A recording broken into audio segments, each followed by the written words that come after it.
Je m'appelle Nathalie Vergnol, je dirige l'Institut de recherche en santé digestive à Toulouse, qui est un institut INSERM.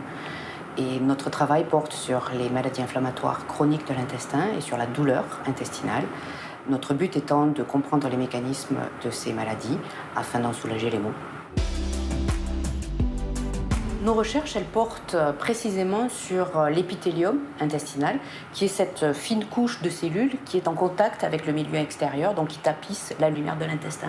On a développé des outils, notamment un outil qui est extrêmement intéressant, qui s'appelle les cultures d'organoïdes.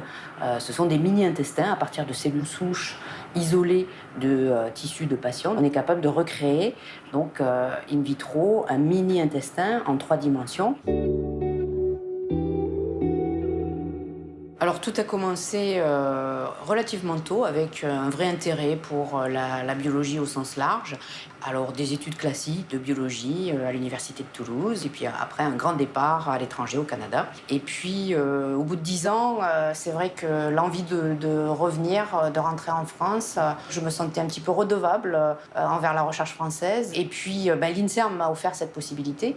À l'époque, un collaborateur parisien à l'INSERM m'a parlé de ce programme à type Avenir que l'INSERM venait de mettre en place. Et ce programme visait à aider des jeunes chercheurs à rentrer depuis l'étranger et à fonder leur équipe.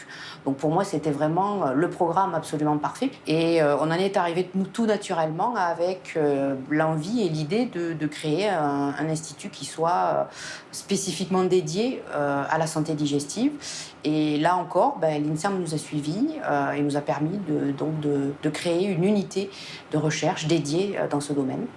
Ce prix, je ne vous cache pas que j'étais très surprise quand on me l'a annoncé, mais ravie bien sûr, c'est un prix qui fait très plaisir, mais au-delà d'un prix personnel, c'est réellement un prix qui récompense un ensemble de personnes, des gens qui accompagnent la recherche et puis des gens qui la font directement, des ingénieurs, des techniciens, des chercheurs.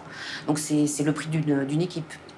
Là, aujourd'hui, on a tellement identifié de mécanismes qui sont potentiellement intéressants pour traiter des maladies que le but, c'est réellement de prendre tout ça à bras le corps et d'avancer le plus vite possible.